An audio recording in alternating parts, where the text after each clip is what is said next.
And the question I'd like to ask the group is how, when reaching women and other groups, how do you start the discussion with people about understanding their risk? So Sophie's going to talk about her experience as a sexual health advisor in London. Thank you. Hi, everyone. So I just want to... I appreciate that there are going to be people from countries here that don't have the same sexual health services and may not even have anything that looks remotely like a health advisor.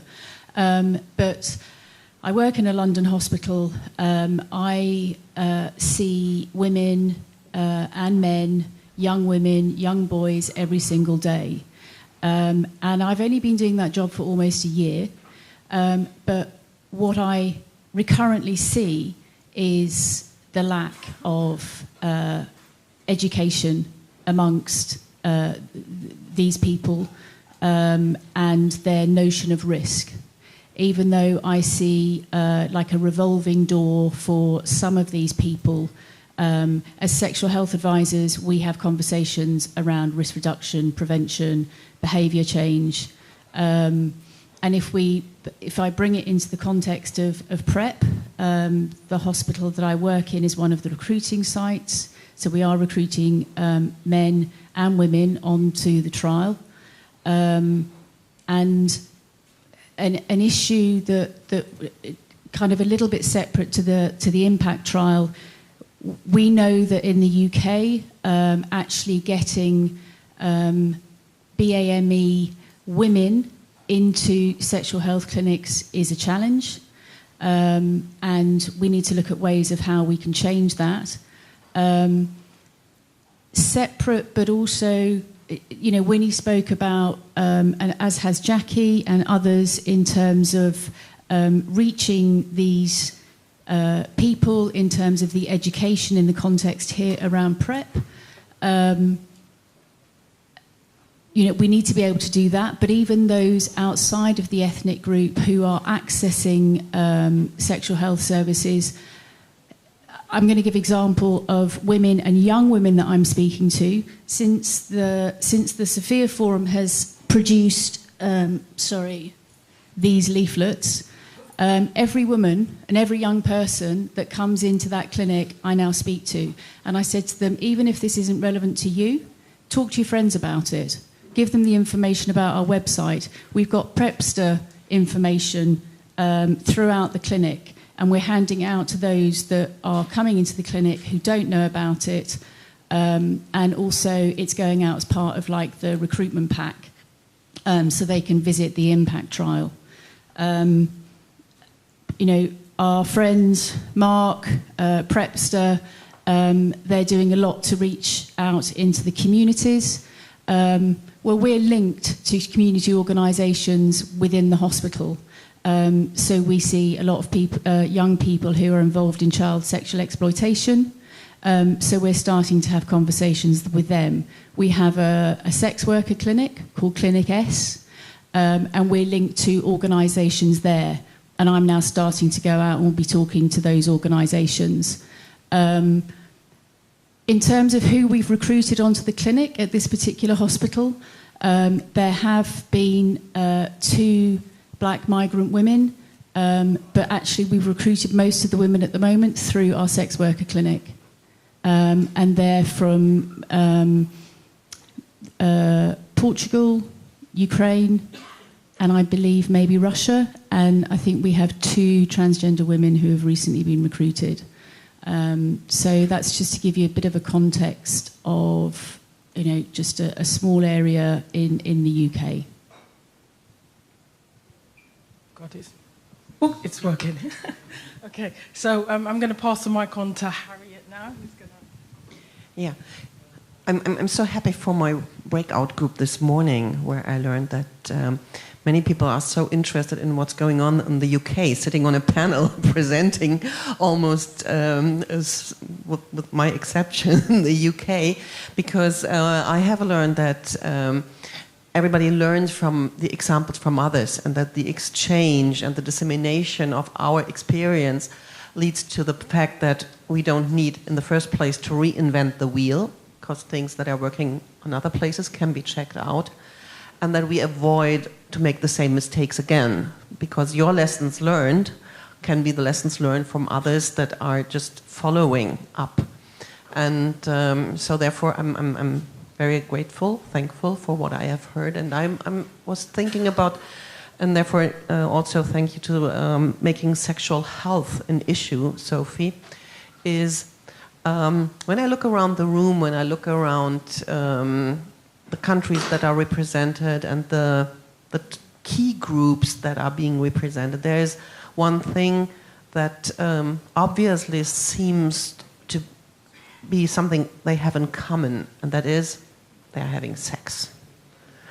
And when it comes to having sex, we should probably make sure that we do not talk about sex and sexual health in a way that is dominated by risk factors, that is dominated by be careful, be afraid, this is something you have to fear. But I think it is our task, and I don't see Martin right now. He was asking us not to talk only, but to get into action. And I think in some ways talking can be action if we find a way to speak out to our key population, to our individuals in a way that mating and dating is fun. And that we can do mating and dating in a way that, well, that avoids negative, unwanted outcomes without stigmatizing those who were not successful in doing so. So this would be my task for anyone. If it's what's the abbreviation, the acronym BMAE? BA, non-whites? So it's for all of those, it's the same message. And we have to make sure that we reach out for them. Okay. I'm going to say just really quickly, I think this language is incredibly important, as we all know, and we're constantly talking about risk, and we've been talking about risk for 30 years. I talk to my community of particularly black MSM as being vulnerable to HIV. That may not suit everybody, but I know that when I'm then talking to those men, it's a completely different conversation, because it's not just their action that they're doing, there are so many other factors which contribute to making them vulnerable. And then how can I fix those vulnerabilities, and how can I work with them? And I can empower them, I can enable them, I can give them language, I can look at the structural stuff that is impacting and making them more vulnerable. If I'm only talking about risk, I'm only talking about the behaviour, the act. And sometimes men want to take risk, women want to take risk, and sometimes risk is part of sex. So let's kind of just think about the language a little bit and move it forward. I mean, HIV is constantly evolving, we're constantly evolving. Let's start evolving just a little bit more. Brilliant, thanks, Mark. I just want to ask the audience if anyone wants to ask any questions.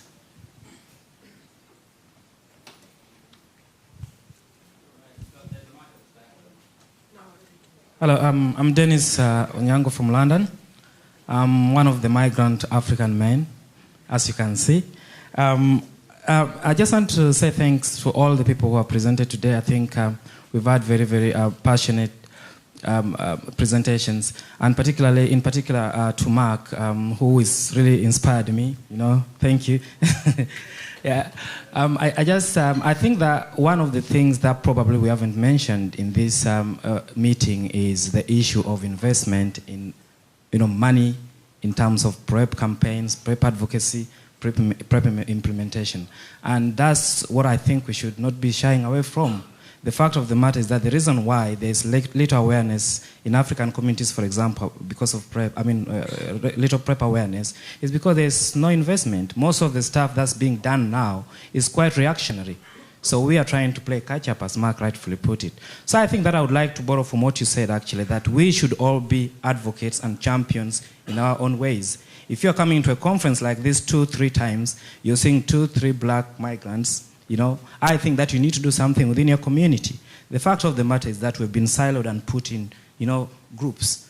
But the issues that are affecting us are the same. So why don't we try and share that experience, do partnerships like Winnie said? I think that's one thing we should do. So please be champions, try and bring up the migrant communities in your own communities where you work. Thank you very much.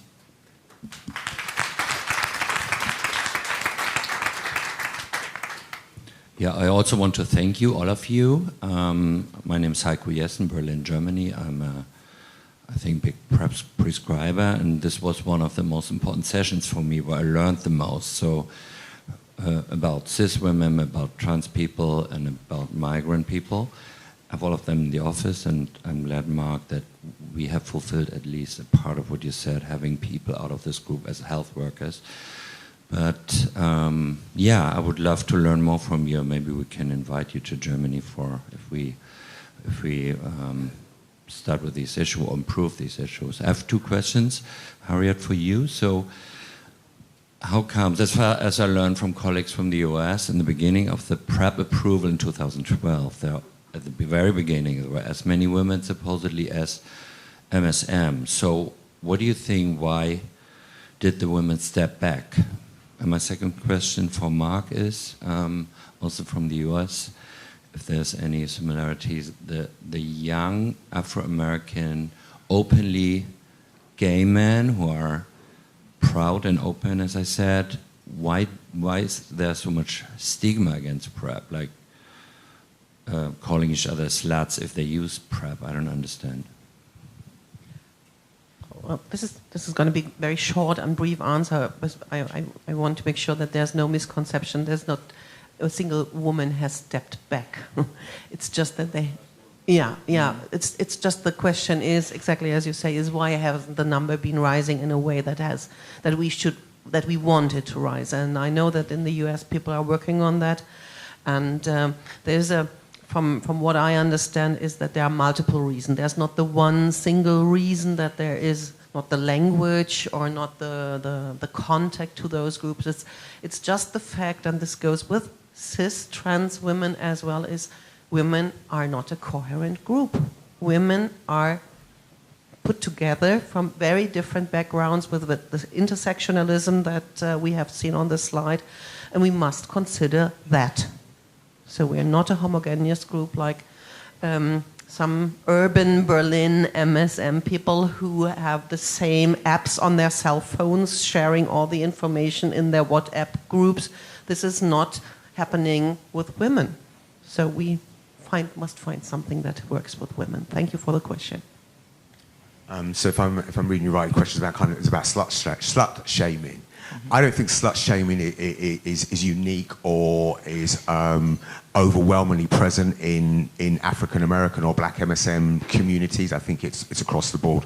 I think I look at it from a slightly different perspective and a different lens. Is how do we encourage men of colour to have sex-positive conversations amongst ourselves, and I think that is lacking. I think there's, as I said in my presentation, there's stuff around cultural taboos. So I know with my friends who are Jamaican, you know, we'll talk about sex in a particular way, but I know with my Bajan brothers or my Ugandan brothers, we're not going to have those kind of conversations, right? So it's how do we equip men to feel confident, brave, to step outside, to have that conversation. Slut shaming, I mean, it happens. But I think what is interesting, and again, from one of the breakout groups earlier on, and I was really heartened to hear it. I think it was Damon said it, that stigma is there, but as we keep ploughing forward and moving forward and more people get engaged and get on PrEP and do the work, we'll still let slip down. And just one anecdote, I know of a young black gay man who was with a group of friends, and none of them are using PrEP, but one of them was. And I said, well, how does he talk about it with you? And he said, well, he doesn't, because we think he's a slut. Couple of, flash forward, they're like talking to me like, how can I get on that PrEP thing? I'm not really fucking around lots of people, but I want to protect myself. So again, it's changing the perspective and the narrative. Oh, sorry. Thank you for your reflections. It was quite inspiring. I think, because I work for WHO, I just need to make sure that we're doing quite active work on making sure we monitor the situation from countries where they're implementing PrEP in pregnant and breastfeeding women. We have a technical report that was published last year. We had a great authority that worked on the matter, so we're sort of constantly looking at that, but we are very permissive on that.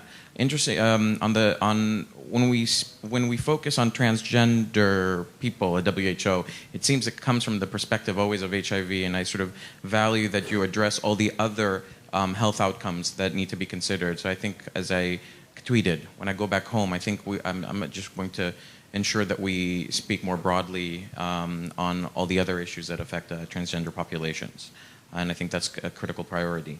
And on the issue of migrants in Europe, I think maybe we can think about opportunities where we can leverage that and migrant health and human rights at the European level. And I think that sort of there's more untapped potential there. But again, commending you all on really wonderful and very inspiring words. Thank you. Sorry. Can I just briefly say thank you for that? It's really encouraging and reassuring to, from the trans perspective, we're traditionally in amongst healthcare, our needs have really been neglected and pushed aside, and it's great to be seeing, not just from an HIV perspective, but for, across the board, the WHO taking an interest. Thank you. Can I just say one quick thing as well? As trans people who are involved in health, we don't have that many colleagues who are trans and involved in health. So I think actually reaching out to colleagues who are trans and involving them in services is vital, because when people see other people like them or identify in the same way, that really encourages them to come to our services. Sorry, I'd just like to add one thing, and it's based on some of the conversation that's been going around. And when we're talking about educating, I'm speaking from a women's perspective, when we're talking about educating women, so in my role, but it goes way beyond that, I'm having conversations, I'm seeing women coming in who have been sexually assaulted. They don't even know about PEP, let alone PrEP. So, based on this couple of days, which has been fantastic, I think we need to look at something, whether it's like a European consensus. I think loads of us have been talking about going away and collaborating, and it's just like continue to talk to each other and get a real European joint movement going that is going to challenge each individual country, ministers, politicians, whatever, to get access to PrEP for all, and fund it. Not just fund the access to the PrEP, but fund us to be able to go out and reach these communities that we're not currently that we're having challenges with. I will be very quick. I can see these people. There's two things. Barriers. One of the greatest barriers I see, and some of it is in this room, is saying that trans people are hard to reach. No. If you know where to look and who to look with, we're not hard to reach. And the other ones, what was the rest? Oh, no, I've forgotten it. But anyway, yes, Veronica Nozeda. I work for Planned Parenthood in France. I worked before 10 years in the HIV field. So I'm trying to introduce these questions in our clinics. We have 76 centers and 30 clinics all around France. It's really difficult because I think that if you want to get to women, and especially to migrant women, which is the key population for HIV in France, we have to do two things. First of all, to educate our own educators, because they're completely ignorant about PrEP, about HIV, because they do abortion, contraception, but HIV is already quite far away, and PrEP is even much more far away.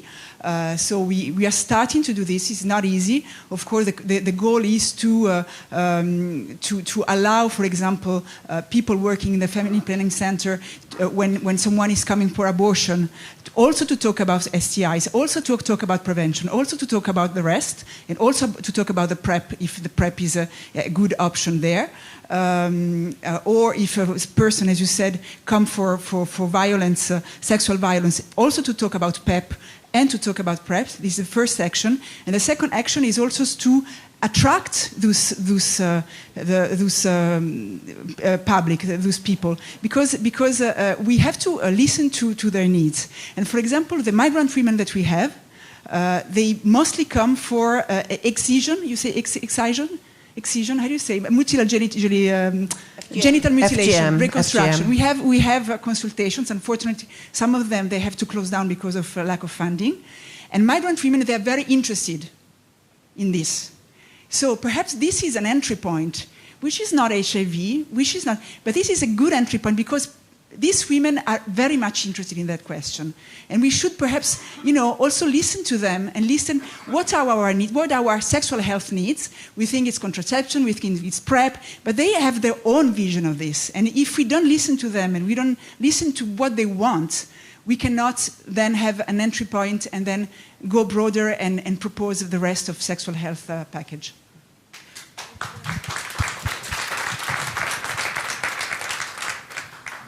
Just very briefly, Veronica, and I take this call of action into the room back again, and I want everybody who is working with one of the daughters of the IPPF family to contact Veronica or me, because we are doing that to reach that approach. So that's call for action should be documented. I just want to say that we just can take another 3 questions, and then we're going to have to stop for lunch. Okay. Michael Milbrook, Barcelona PrEP Point. First of all, a big thank you to all the members for the great presentations. I wanted to ask something about the involvement of trans people in the clinical trials. I think it's a good way to learn about the needs of trans people. Now, with Michelle, we had some conversation by email. One of the challenges is to keep trans people, to retain people on the trials. Now, what we see a lot of times is that for label reasons, people have to move every 3 months to another place. So it's really difficult. Do you have any ideas you want to share or recommendations? Yeah, kind of. Not all trans people hop around various cities, their own places for 3 months. And as we said in our presentation, involve trans people. Find trans people that would be involved and advocate for like PrEP or getting people in. So it's about not doing it for trans people, but with trans people. Often we're seen as passive recipients of services. Well, actually, we deliver services and we design services, and we go out to the community and talk to them about these things. So try and find the people, and I'm happy to come and talk to you further, that you can engage with within delivering the services, and how you reach out to people. Does that help? I don't know. Yeah, just briefly, I think sometimes you do, Michelle's exactly right. We're not a homogenous community, and so there's quite a lot of diversity. But you do have to be appreciative that it can be challenging when people are moving around for whatever reason. And it sometimes comes down to how you design your studies and how many centres you have, and whether there's other ways of thinking a little bit more laterally about how you can follow people up appropriately, remotely, by getting people to attend another centre in a different city that they might have moved to. So it's challenging. I'm not going to deny that, but it's achievable. You just have to think about those. If you think about the need of that population and what they might be going through, and you design the study, then it can make it a lot easier. Can I suggest something, that we have all the questions so that people are not, go have your question, and then we can then answer them all at once, please. Just because we don't have a lot of time. Yes, again, thank you for your presentations and the work you are doing and putting on a light on these blind spots most of us have. There's just one quote that stuck in my mind, and you've been talking about stigma and fears. Recommendation, you said that having an HIV positive partner, having sex with an HIV positive partner, maybe it's a misunderstanding, is risk behavior. But in most of the cases, it's not. You shouldn't forget about treatment as prevention as a very good strategy it goes beyond all the target groups, and I just want to make this sure. Okay. Thank you. Hi, so thanks for the presentations. I guess this is a question for Harriet. You mentioned EATG, the European AIDS Clinical Society, I think. So Bulgaria follows their guidelines, and I think the way they follow the first line of treatment for ART, for instance, integrase inhibitors and protease and stuff like that, isn't it a great idea to write to them, to ask them to officially, in a similar fashion, recommend free PrEP for all key populations in Europe? And then, as an activist in Bulgaria, I'll be able to say, look, you're following the EATG guidelines for this, for that, and then now they are recommending free PrEP for all key populations. That's going to save a lot of time in terms of trials and bureaucracy and discussions that are generally taking months and years. And yeah, that's my question. Thank you.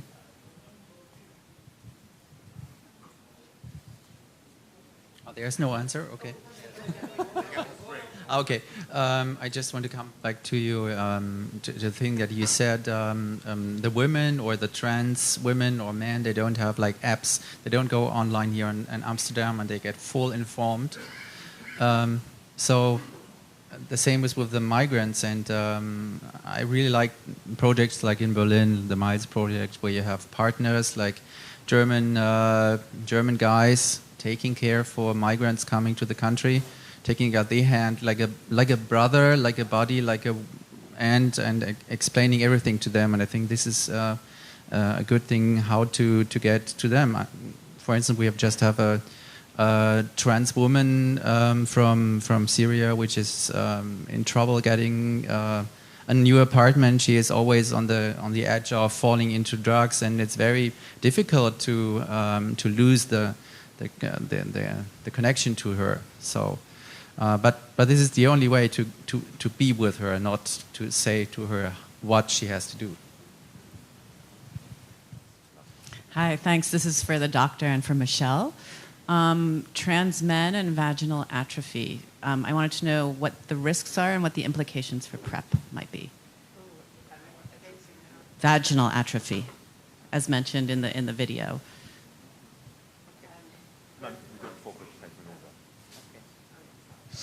Yeah, so the first one on treatment as prevention, I'll take that really quickly. I think that we do need a wraparound approach and to be putting them side by side. I think as we saw in London with the drop in Dean Street figures, you know, we can attribute some of it to PrEP, a lot of it to U=U, people testing earlier. It's time for us to get HIV equal and to be putting both of those things out there. So if we're talking about online, around MSM, you know, how are we enabling men to have those conversations? So I think the U=U, the TAF's message has to be pushed as hard and as strong alongside this.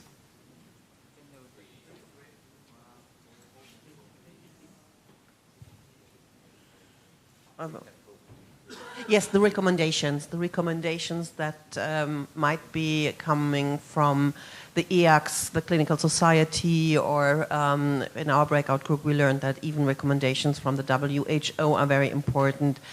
All those recommendations, I think they could work, and you know best because you're in the countries that follow those examples. But I'm not on the board of EACTS, but I'm looking at Heiko Jessen, and I know that one of your German colleagues, Jürgen Rockstroh, is on the board. And all of you should think about who you know working at EACTS to keep exactly this demand on the minds of those EACTS people who are in charge, because I really believe that could make a difference. Yes. And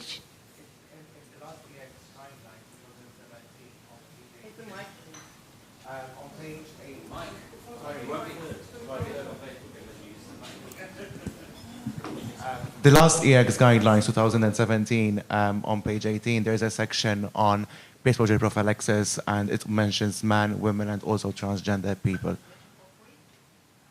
No.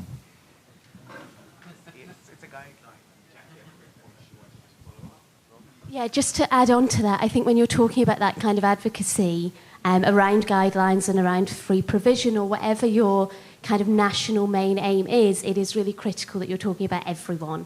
And I think that there can be a tendency to think, well, let's get it for gay men first, and then we can think about diversifying.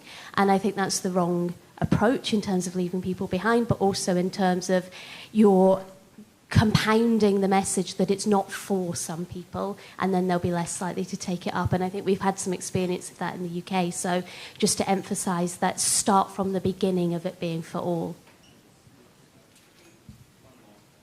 Do you want the question about vaginal atrophy in trans men. It's an issue that's actually something that I'm particularly interested in. I'm planning to do a research study at the moment. We're just putting that together. It's something that is associated with testosterone use, And I don't really like the term vaginal atrophy because it tends to assume that it's very similar to postmenopause or vaginal atrophy as a result of low estrogen. It's almost a more extreme version of that where you actually get an inflammatory vaginitis as well. So there's recruitment of inflammatory cells and there's desquamation, there's loss of the natural epithelial lining. And do we have evidence to show that that's more likely to result in HIV acquisition?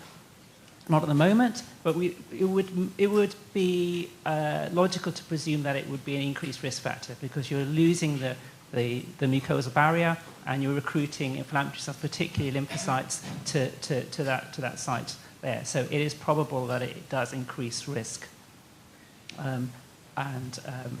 We can have a talk about how we manage that and things later on if anybody's interested. Can I say something before I go? No. Listen, before I go to Gus, because I know Gus, sorry, and Jamie wants to talk. But so I'll let you talk. Come here. You need to talk. No, I'm sorry, we need to finish. Really, very, very quick comment.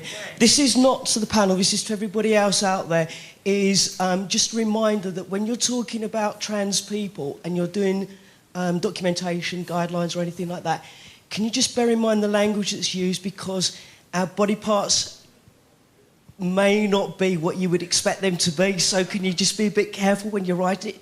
Trans man can have either sets of body parts, so I'm just asking you to bear that in mind when you use your language because the language might stop people from identifying. Sorry. Okay, brilliant. Thank you. Okay. Thank you. Thank you so much for following us so far. Now we're going to have a group photo, and then there's lunchtime, and then we're back. So why don't you just also take a break and then rejoin us at 10 to 2 p.m. Central European Time for a continued broadcast.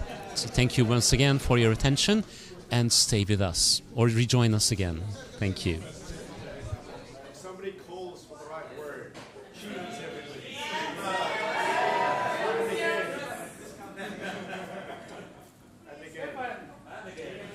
I done it already.